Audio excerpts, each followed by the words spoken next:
الحمد لله الذي هدانا لهذا وما كنا لنهتدي لولا أن هدانا الله لقد جاءت رسل ربنا بالحق ونعوذ بالله من شرور أنفسنا ومن سيئات أعمالنا من يهده الله فلا مضل له ومن يضلل فلا هادي له ونشهد أن لا إله إلا الله وحده لا شريك له ونشهد أن محمدا عبده ورسوله أما بعد محترم اور معزز اور قائدین اسلام،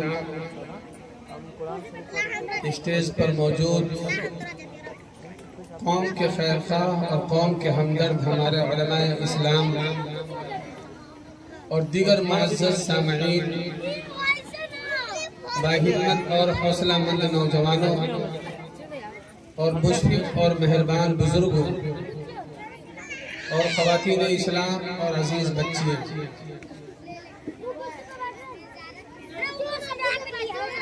دین اسلام کی جہاں بہت ساری خصوصیات ہیں، اس میں ایک سب سے بڑی جو اس کی خاص چیز ہے وہ یہ ہے کہ پیارے نبی صلی اللہ علیہ وسلم نے دین اسلام کے جتنے پہلو ہو سکتے تھے وہ سب اپنی امت کے سامنے رکھے۔ کوئی بھی معاملہ یا کوئی بھی مسئلہ ایسا نہیں ہے جس کو نامکمل چھوڑ دیا ہو، جس کو تشنا کر کے رکھ دیا ہو، بلکہ تمام چیزوں کا مکمل حل پیش کیا۔ اور انہی خصوصیات میں سے ایک خاص بات پیارے نبی صلی اللہ علیہ وسلم کی یہ تھی کہ آپ نے قائدانہ صلاحیت کو اجاگر کیا اور ایک جمعیت، ایک جماعت کا جو تصور ہوتا ہے اور ایک امیر کا جو تصور ہوتا ہے وہ دنیا کے سامنے پیش کیا۔ پیارے نبی صلی اللہ علیہ وسلم کی یہ عادت مبارکہ تھی کہ آپ 3 لوگوں کی جماعت بھی کہیں بھیجتے، چاہے وہ سفر کے لیے ہو یا کسی اور کام کے لیے ہو، تو اس میں ایک کو امیر ضرور بناتے ہیں۔ یعنی اس قوم کی شناخت رکھی کہ بغیر امیر کے، بغیر قائد کے آپ کوئی بھی کام نہ کریں، ہر شخص اپنی مرضی نہ چلائے، بلکہ آپ کا ایک امیر ہونا چاہیے، ایک قائد ہونا چاہیے۔ اور یہ پیارے نبی کا طریقہ ہمیشہ سے رہا ہے۔ آج مسلم قوم جو سب سے زیادہ پریشان ہے، اس کی جو بنیادی وجہ ہے وہ یہ ہے کہ ہر شخص فیصلہ کرنے کا کلی اختیار اپنے آپ کو دیتا ہے۔ ہمارا کوئی امیر نہیں، یا ہے تو ہم اسے تسلیم نہیں کرتے، ہمارا کوئی بڑا نہیں، اگر ہے تو ہم اسے مانتے نہیں۔ ہر جگہ ہم اپنی منمانی کرنے کا اختیار سمجھتے ہیں۔ لیکن پیارے نبی صلی اللہ علیہ وسلم نے دین اسلام کے تعلق سے جو تصور پیش کیا، اس میں ایک بنیادی تصور یہ تھا کہ مذہب اسلام کے ماننے والے یعنی مسلم قوم بغیر امیر کے نامکمل ہے، اس کا کوئی وجود نہیں ہے، اس کی کوئی حیثیت نہیں، اس کی کوئی عزت، کوئی مقام نہیں۔ یہی وجہ تھی کہ جنگ آزادی سے پہلے جب انگریزوں کا یہاں تسلط ہوا اور جب اس نے ظلم و زیادتی کی انتہا کر دی، تو مسلمان اس وقت در بدر بھٹکنے کے لیے اور جہاں تہاں رہنے پر مجبور تھے۔ کوئی مسلم قوم کو سمیٹنے والا نہیں تھا۔ اس وقت جو ہمارے علماء تھے، جیسے حضرت مولانا احمد سعید دہلوی تھے، مولانا حسین احمد مدنی تھے، مفتی کفایت اللہ صاحب تھے، اللہ تعالیٰ ان تمام لوگوں کو غریق رحمت کرے، انہوں نے بائی پلاننگ یہ طے کیا کہ تمام قوم کو، پوری مسلم قوم کو منظم کیسے کیا جائے، اور جو ان کے حقوق ہیں، جو ان کے ادھیکار ہیں، وہ ان کو کیسے دلائے۔ ان کی میٹنگ ہوئی اور انہوں نے تمام تر مشورے کے بعد یہ طے کیا کہ جو ہمارے علماء ہیں ان سے بہتر قائد کوئی نہیں ہو سکتا۔ یہ بات ذہن میں رکھنا چاہیے، قائد جہاں بہت ضروری ہے وہاں قائد کا پڑھا لکھا ہونا بھی ضروری ہے۔ کیوں؟ نقطہ نظر یہ ہے کہ جمعیت کی جو بنیاد رکھی گئی اس کی دو بنیادی وجہ تھی، دو نقطۂ نظریہ تھا ان کا۔ پہلا یہ کہ مسلمانوں کے جو مذہبی حقوق ہیں، یعنی مذہب پہ چلنے کی جو آزادی ہے وہ انہیں ملنا چاہیے، اور دوسرے یہ کہ سیاسی حقوق مسلمان کے اوپر جو بھی ہے وہ اس کو حاصل کر سکے، یعنی مذہبی اور سیاسی معاملات میں مسلمانوں کو آگے کیسے بڑھایا جائے، مسلمانوں کا استحکام کیسے ہو، مسلمانوں کو مضبوط کیسے کیا جائے، اسی فکر کو لے کر ہمارے علماء نے جمعیت کی تشکیل کی۔ یہ الگ بات ہے کہ بعد میں اس میں کچھ لوگوں نے اختلافات کیے، ورنہ اس وقت مسلک کی تحدید نہیں تھی، تمام مسلک والوں نے مل کر کے اس جمعیت کو مضبوط کیا اور چلانے کا ارادہ کیا کہ ہم مذہب کو مضبوط کریں۔ آج ہماری جو مذہبی شناخت ہے، جو ہماری دینی شناخت ہے، مسلمان ہونے کی حیثیت سے اگر ہم کوئی کام کرتے ہیں تو آپ سنتے ہوں گے سوشل میڈیا کا زمانہ ہے، مختلف مواقع پر یا مختلف جگہوں پر مسلمانوں کو ڈپریشن میں ڈالنے کی کوشش کی جاتی ہے، انہیں ڈسٹرب کیا جاتا ہے، انہیں ستایا جاتا ہے کہ آپ کو مذہبی آزادی یہاں میسر نہیں ہے، حالانکہ سنویدھان کے حساب سے بھی، قانون کے اعتبار سے بھی اور جمعیت کی کوششوں کے اعتبار سے بھی مسلمان یہاں پورے طور پر مذہب پہ عمل کرنے کے لیے آزاد ہے، اور اس آزادی میں بہت بڑا کردار جمعیت کا ہے۔ تقریباً 100 سال کا عرصہ مکمل ہو چکا ہے، بلکہ اس سے زیادہ 1919 میں جمعیت علماء ہند کی بنیاد رکھی گئی تھی، 2026 چل رہا ہے، یعنی 107 سال ہوا یہ جمعیت اپنے طور پہ کام کر رہی ہے، اور جہاں بھی مسلمانوں کے حقوق کی پامالی ہوتی ہے، مسلمانوں کو ستایا جاتا ہے، غلط الزامات میں ان کو نفی کیا جاتا ہے، اس موقع سے جمعیت کے علاوہ کوئی ایسا نہیں ہے جو ان کی خیرخواہی کرے، جو ان کا سپورٹ کرے، جو ان کا کیس لڑے۔ یہاں سے لے کر کے سپریم کورٹ تک اگر مسلمانوں کی پشت پناہی کے لیے کوئی جماعت، کوئی جمعیت کھڑی ہے تو یہ جمعیت علماء ہند کی جماعت ہے۔ لہذا مسلمانوں کو جو کرنے کے کام ہے وہ یہ ہے کہ ہم جمعیت کا جو تعارف ہے یا جمعیت کی جو پہچان ہے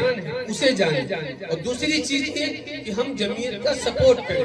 ابھی آپ کے سامنے بات رکھی گئی کہ بغیر قائد کے، بغیر امیر کے کسی قوم کی کوئی حیثیت نہیں ہوتی۔ آپ عیسائی مذہب کے ماننے والوں کو دیکھ لیں، یہ الگ بات ہے کہ امریکہ سپر پاور ہے، یہ الگ بات ہے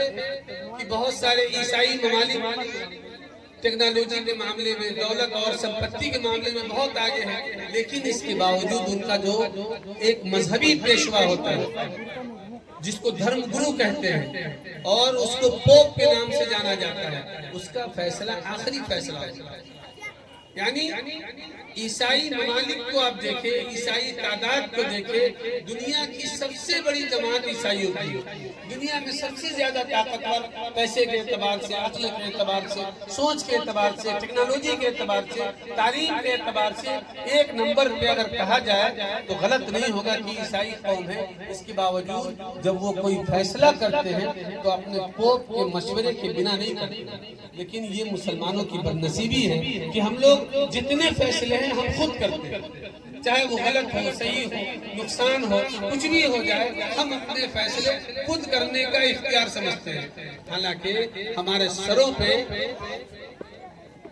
قوم نے جمعیت علماء ہند کو رکھا ہے کہ جمعیت علماء ہند ہمارے قائد کی حیثیت رکھتے ہیں، امیر کی حیثیت رکھتے ہیں، لہذا ہمیں چاہیے کہ ہم کوئی بھی کام کریں تو ان کی نگرانی میں کریں۔ اور علماء تو اتنی پاک باز جماعتیں ہیں اور اتنے اچھے لوگ ہیں کہ اللہ تبارک و تعالیٰ نے ان کو بہترین قوم قرار دیا ہے، اور پیارے نبی نے کہا کہ العلماء ورثۃ الانبیاء، یہ وہ جماعت ہے جو نبیوں کی وراثت کے مالک ہیں اور یہ ان کے جانشین ہیں۔ آخری بات یہ ہے، ہمیں سمجھنا یہ چاہیے کہ ایک شخص ہو، وہ اپنا جانشین اگر کسی کو بناتا ہے تو اس کے اندر کئی خوبیاں تلاشتا ہے، اس کے بعد ہی وہ اس کو اپنا جانشین بنا سکتا ہے۔ چاہے وہ کوئی بڑا عالم ہو یا گھر کا گارجین باپ ہو یا دادا ہو، کوئی بھی اگر اپنا جانشین منتخب کرتا ہے تو کچھ خوبیوں کی بنیاد پہ کرتا ہے۔ پہلی خوبی یہ دیکھتا ہے کہ یہ پڑھا لکھا بندہ ہے کہ نہیں ہے۔ دوسری چیز یہ کہ جس نہج پہ ہم کام کر رہے تھے اس نہج پہ یہ کام کر سکتا ہے کہ نہیں کر سکتا ہے۔ اور تیسری چیز یہ کہ ہم جس منہج پہ کام کر رہے تھے اس کو یہ ترقی دلا سکتا ہے کہ نہیں دلا سکتا ہے، یعنی اونچی جگہ پر اونچے استھان پر اس کو لے جانے کی صلاحیت رکھتا ہے کہ نہیں رکھتا ہے۔ تو یہ تمام خوبیاں جس کے اندر ہوگی اس کو وہ اپنا جانشین متعین کرے گا۔ اسی طریقے سے نبی نے بھی، پیارے نبی صلی اللہ علیہ وسلم نے بھی جو اپنا جانشین، اپنا وارث متعین کیا ہے، یہ ہمارے جو علماء ہیں یہ جماعت ہے جن کو جانشین بنایا، اور یہ وہ جانشین ہیں جنہوں نے اس ملک میں پرخطر ماحول میں جس وقت نفسی کا عالم تھا، قیامت کا منظر تھا، اس وقت ان لوگوں نے ایک جمعیت کی، ایک جماعت کی بنیاد رکھی اور مسلمانوں کو ایک سبق اور ایک صلاح دی کہ تم ان کے بنا اگر کوئی کام کرتے ہو تو تم کسی میدان میں کامیاب نہیں ہو سکتے۔ لہذا ہمیں چاہیے کہ ہم اپنے علماء کو اپنا قائد تسلیم کریں، یہ نہیں کہ صرف تصور کریں، صرف سوچیں، تسلیم کرنا پڑے گا۔ ہم اپنے تمام فیصلوں میں، چاہے وہ دینی فیصلے ہو یا سیاسی فیصلے ہو، ان تمام معاملات میں اگر ہم جمعیت کو فوقیت نہیں دیں گے تو یقین مانے وہی صورتحال پھر دوبارہ آ سکتی ہے یا تقریباً آ چکی ہے جو آزادی سے قبل مسلمانوں کی صورتحال تھی، کہ جو جہاں چاہتا تھا مسلمانوں کو ذلیل کر کے رکھ دیتا تھا، جو جہاں چاہتا تھا اسے کاٹ کے رکھ دیتا تھا، اس کی زندگی کی کوئی اہمیت، کوئی وقار نہیں تھا اس کا۔ وہی صورتحال دوبارہ آ رہی ہے۔ وجہ یہ ہے کہ ہم نے اپنی جمعیت کو چھوڑ دیا، اور جو ہماری جمعیت کے جو ہمارے علماء ہیں، جو ہمارے لیے سرمایہ اور پونجی کی حیثیت رکھتے ہیں، ہم ان کی قدر نہیں کرتے ہیں۔ وہ اگر ہمیں صحیح راستے پر چلانے کی کوشش یا پریاس کرتے ہیں تو ہم اس کی مخالفت کرتے ہیں۔ دنیا بھر کی خامیاں، دنیا بھر کے کیڑے اگر ہم کو نکالنا ہوتا ہے، چار لوگ بیٹھتے ہیں تو ہمارا موضوع ہوتا ہے کہ علماء، جبکہ یہ جو علماء ہیں ذہن میں رکھنا چاہیے کہ یہ قوم کے تعلق سے کبھی کسی کا برا نہیں سوچ سکتے۔ انہوں نے ہمیشہ بھلا کیا ہے اور انشاءاللہ مستقبل میں بھی ہم ان سے بھلائی کا ہی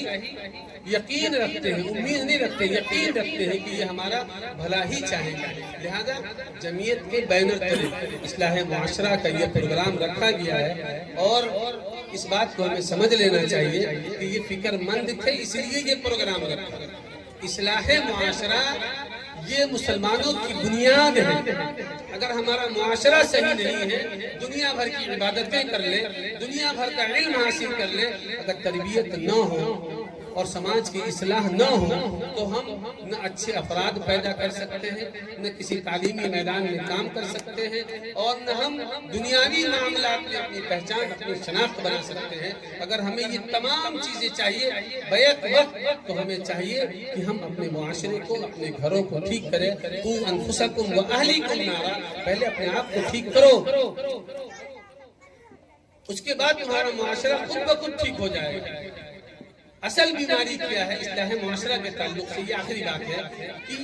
عام طور پہ ہم لوگ اصلاح معاشرہ کے تعلق سے بہت سارے پروگرام کراتے ہیں، بہت ساری کوششیں کرتے ہیں، اور جو قدم اٹھانا پڑتا ہے ہم لوگ اٹھاتے ہیں کہ معاشرہ ٹھیک ہو جائے، لیکن ٹھیک نہیں ہو پاتا۔ وجہ کیا ہے؟ جو ہماری تھاٹ ہے، جو ہماری سوچ ہے، وہ غلط دشا میں ہے۔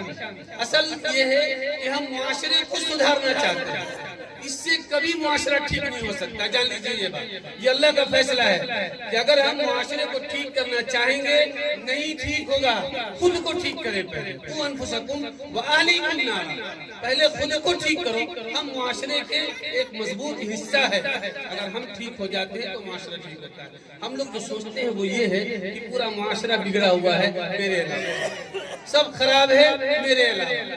سب کو اصلاح کی ضرورت ہے میرے علاوہ، سب میں سدھار ہونا چاہیے ہمارے علاوہ۔ یہ علاوہ کو ہٹانا پڑے گا۔ پہلے اپنے آپ کو ہم ٹھیک کریں، اس کے بعد ہم اپنے گھر پہ نظر ڈالیں، اس کے بعد معاشرہ خود بخود ٹھیک ہوتا چلا جائے گا۔ اور قسم خدا کی اگر ہمارا سماج اور معاشرہ ٹھیک ہو جاتا ہے تو جتنی بیماریاں ہیں خود بخود ختم ہو جائے گی، جمعیت کا کام آسان ہو جائے گا، علماء کا کام آسان ہو جائے گا۔ اس طریقے سے بڑے بڑے پروگرام کرنے کی اور بینر لگا لگا کر لاکھوں کروڑوں روپیہ خرچ کرنے کی ضرورت نہیں پیش آئے گی۔ بس یہ ہے کہ دوسروں میں کیڑے نہ نکالیں، اپنے آپ کو دیکھیں، خود کو ٹھیک کریں، دعا کریں کہ اللہ تبارک و تعالی ہم تمام لوگوں کو صحیح سمجھ کی، صحیح عمل کی توفیق عطا فرمائے۔ آمین۔ وآخر دعوانا ان الحمد للہ رب العالمین۔